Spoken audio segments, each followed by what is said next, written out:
don't even think it was a year ago. You know, we used to walk on the yard a lot, right? So I'm excited one day at home, and I'm on the phone with him.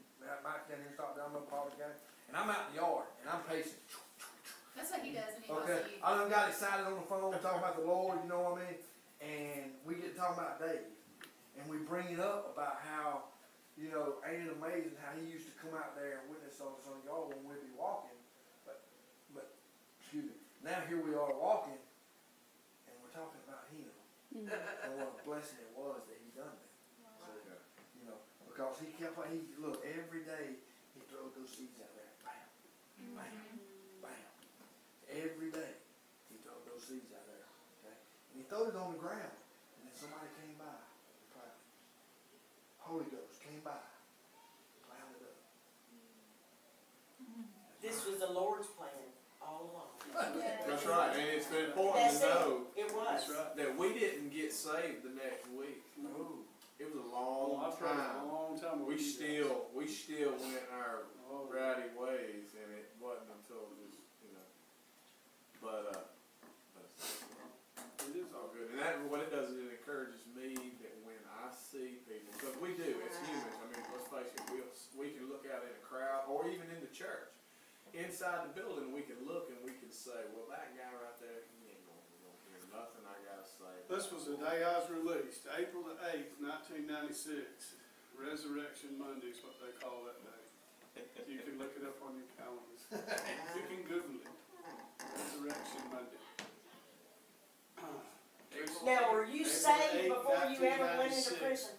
I was about as lost as a backslider could get. I was about as full of piss and vinegar as a dill pickle. Seriously. And I was looking in the mirror, and I was mad at God, I was mad at everybody in my life, and I started pointing in the mirror, and I started blaming everybody and everything for what had happened in my life. And all of a sudden, that mirror talked to me, and my finger wasn't pointing, and the Holy Spirit said, no, the problem is you. But I still had my finger up there, but my finger was not there. And I said, oh, and it scared me. It scared me. And I said, I'm listening. Tell me where I went wrong. And so then he just started revelating to me, you know, how he chose me before I was born, and the choices that I'd made, the bad decisions that I'd made, the bad friendships that I'd chosen. And he just showed me my whole life like a movie before me. And I said, well, if you'll still have me, I'll serve you.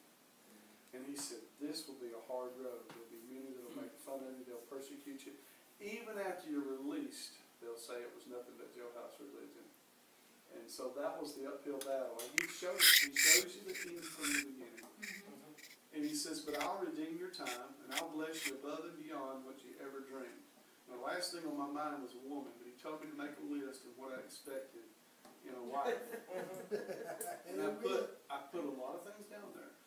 Filled with the Word, filled with the Spirit, lover of Jesus. And I mean, I put a lot of things down there. But he went way above that. And he sent me a chaste little girl. Loved him with all the heart. So he can always do exceedingly abundantly above all that you ask for things. Yes. And what was so funny is somebody had actually prophesied to somebody else in my family that there'd never be another woman in my life. And I would just crack up every time I hear it. My dad would come see me, and he would tell me that, and I'd just crack up laughing. I said, I can't wait for you to meet this young lady. I said, God is going to do something that's going to blow your mind, Dad. But my dad received it. And just, you know, my dad being in my life, he was the one that was faithful. And he was always there. And there was something about the love that this man was teaching me on. And no matter where I went, he always loved me. So it was the love of the Father that was able to shine through. And what really got me is this man that was pretty high up in the Church of God. They were having exegesis versus the eisegesis of the role of women in church. And so there was an attack on women ministers. And this guy was trying to sway me to believe that a woman never had a place or right to stand up in the church. I mean, he was pretty. And so on July the 20th, 1993, Burning Bush Ministries came in with Don Bainbridge, and this man and lady came, and they were from Mount Terry. And after the service, the lady came up to me, and her name was Fran. His name was Steve. She said, "This is my husband, Steve, and I'm Fran. We got permission from the officer. I believe the Lord sent us here. We don't do prison ministry." And I laughed. And she says, "Well, I know this is prison. We're here to ministry, but we don't do this. You don't understand. This is a one-time thing that God's called me to do. God put it so strong on me and told me I had to be here today. You're the man that God chose to give the word." And so this lady started prophesying my life that I've never seen before in my entire life. And all that was great. She prophesied my life. That was wonderful. God's a wonderful God. But then she got about as far away as 2 inches. And she says, "But God's not through there. He's going to show you the mother heart of God and a faithful friend like you've never known before." And this is what he had said to me, and I had written it in my journal. And so when she started saying this, I was dumbfounded, you know.